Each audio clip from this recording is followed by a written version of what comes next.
demi merah putih. Catat itu. Kenapa dibangun Trans Papua? 3 tahun yang lalu saya ke Wamena. Saya tanya kepada masyarakat, berapa harga bensin di Wamena?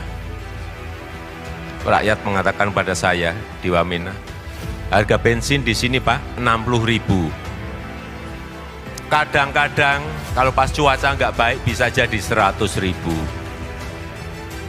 Di Jawa 6.450. Saat itu juga saya perintahkan kepada Menteri, saya mau bensin di sini harganya sama dengan di Jawa. Bayangkan di Jawa kalau naik 500 perak saja demonya 4 bulan. Di sini naik 1.000 perak saja demonya sampai 6 bulan. Saudara-saudara kita yang di Wamena, yang di Pegunungan Tengah, harga 60.000 diem bertahun-tahun. Sejak menjadi Presiden Republik Indonesia pada tahun 2014 lalu, Presiden sangat memprioritaskan pembangunan Indonesia Timur, khususnya di Papua dan juga di Nusa Tenggara Timur, yang sudah sekian lama telah menjadi anak tiri dalam negerinya sendiri. Papua sering disebut-sebut sebagai surga kecil yang jatuh ke bumi, tanah damai dan rumah nyaman bagi beragam flora dan fauna, pantai hingga pegunungan tinggi dan pepohonan yang hijau, rimbun bagai permadani hijau, luas membentangi alam Papua. Sensasi yang begitu eksotisme yang jarang ditemui di kawasan lainnya di Indonesia Timur. Berlimpahnya keragaman hayati telah membuat kagum para naturalis dan penjelajah dunia. Inilah awal mulai puluhan infrastruktur dan perbaikan-perbaikan di Papua telah dibangun dan diresmikan oleh Presiden Joko Widodo, dan berharap dengan dibangunnya berbagai infrastruktur di timur Indonesia akan memperkuat perekonomian masyarakat timur, khususnya di tanah Papua.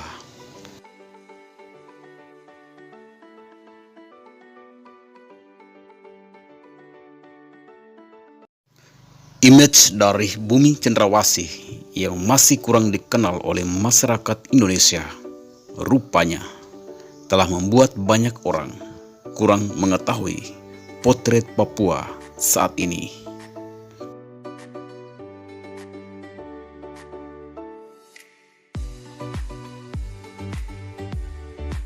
Mari datang ke Papua karena kami sudah siap untuk menerima teman-teman semua. Papua torang bisa. Torang bisa. Torang bisa. Torang bisa.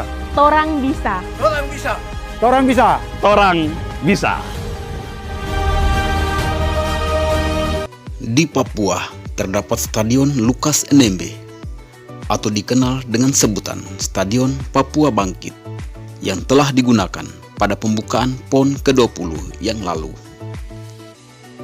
Selain itu juga, Presiden Joko Widodo telah meresmikan 6 gedung fasilitas lainnya di Stadion megah ini, seperti area akuatik, area panahan, area kriket, area hoki, arena sepatu roda, dan arena dayung.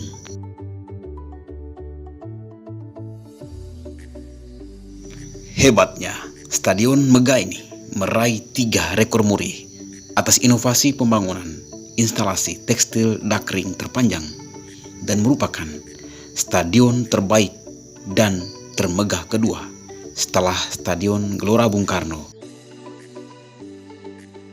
Stadion Papua Bangkit ini juga memiliki bentuk yang sangat unik, yaitu seperti rumah adat Honai dengan atap yang melengkung, salah satu bangunan kebanggaan masyarakat Papua yang mulai dibangun sejak November 2018 lalu.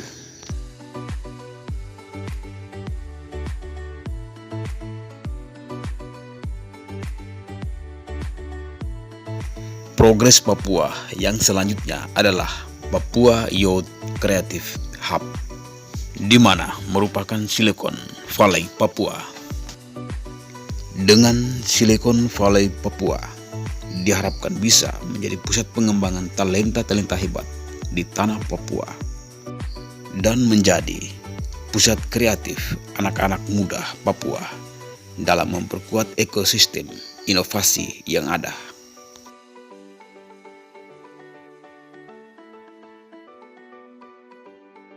Bangunan ini dilengkapi juga dengan ruang kreatif coworking space, ruang pameran, ruang olahraga, ruang teater untuk pengembangan seni budaya, riset kuliner space dan kesehatan, ruang asrama, lahan parkir berkapasitas 53 mobil dan 154 motor.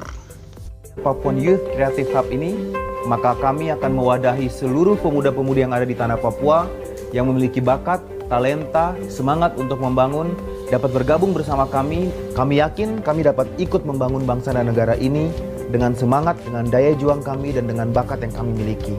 Kami memohon dukungan kepada Presiden Republik Indonesia. Kami siap untuk membangun Indonesia dari timur negeri ini, dari Papua. Mohon dukungannya dan semoga sukses dan jaya pergerakan Papua Muda Inspiratif untuk Indonesia. Progres selanjutnya adalah pembangunan Jalan Trans Papua. Akses menuju semua wilayah di Provinsi Papua sudah sangat mudah.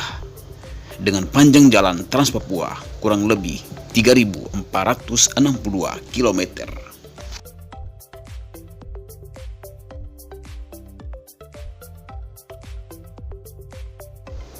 Dengan adanya Jalan Trans Papua, maka wilayah-wilayah yang terisolasi di tanah Papua Barat dan juga Papua bakal semakin terbuka aksesnya menuju Indonesia maju.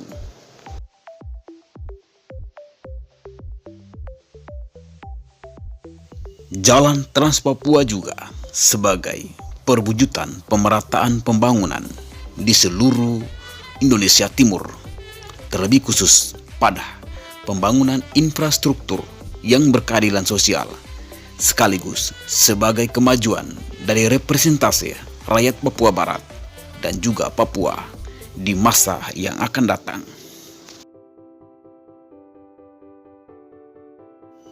Progres Papua, pembangunan jembatan Yutefa atau sebelum disebut Holte Camp.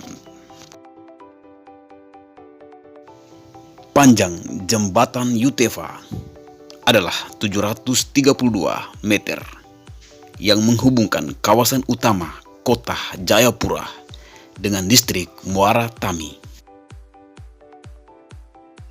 Jembatan Yutefa ini telah menjadi landmark Papua yang juga memiliki beberapa manfaat strategis, yakni sebagai solusi pemecahan kepadatan penduduk di kota Jayapura.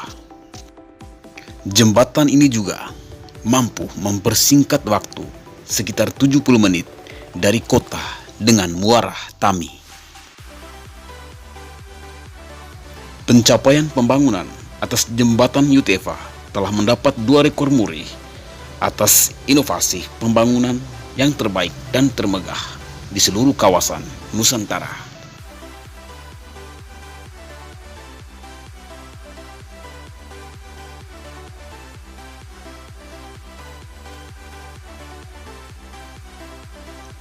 Keberhasilan infrastruktur di Papua.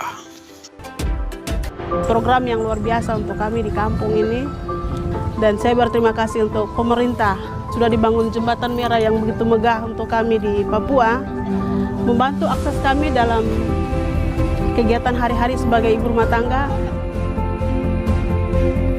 ya ke pasar, belanja jualan, ketemu keluarga yang di kota. Kita sudah tidak lagi lewat laut, tapi kita lewat jembatan. Rasanya bahagia sekali.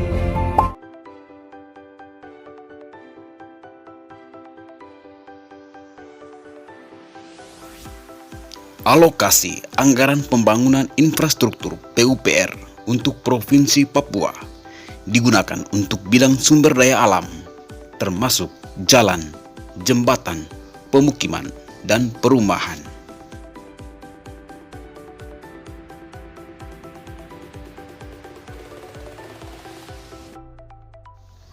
Pada era masa pemerintahan Presiden Joko Widodo, telah dibangun beberapa bandara seperti Bandara Wamena dan bandara lainnya di Papua.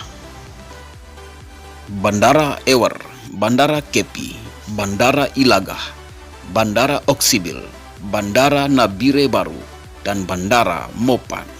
Sedangkan bandara di Provinsi Papua Barat yaitu Bandara Rendana Manokwari, Bandara Waisai Raja Ampat, Bandara Wasior Baru, dan Bandara Baru Siboru Fakfak. Selain bandara, Presiden juga membangun pelabuhan-pelabuhan di Papua, Pelabuhan Depare, Pelabuhan Nabire, Pelabuhan Pomako, Pelabuhan Mor, Serui, dan Pelabuhan Kaimana. Progres lainnya di Papua adalah perataan listrik dan juga persamaan harga BBM dengan harga di Pulau Jawa. Pencapaian pembangunan terakhir adalah pembangunan pos lintas batas negara. Pos lintas batas negara Republik Indonesia Papua Nugini PLBNSCO ini, sebelumnya pos lintas batas ini yang tadi yang biasa-biasa jadi luar biasa, di mana bangunan ini sangat megah, menjadi gerbang, menjadi beranda depan, menjadi pintu rumah Indonesia. Dan ini masyarakat yang dulu tadi terisolir jadi tidak terisolir lagi. Dari negara-negara sekitar Pasifik ini mereka datang melihat bangunan megah ini di sini, sampai di perbatasan saja mereka bisa tahu bahwa Indonesia maju.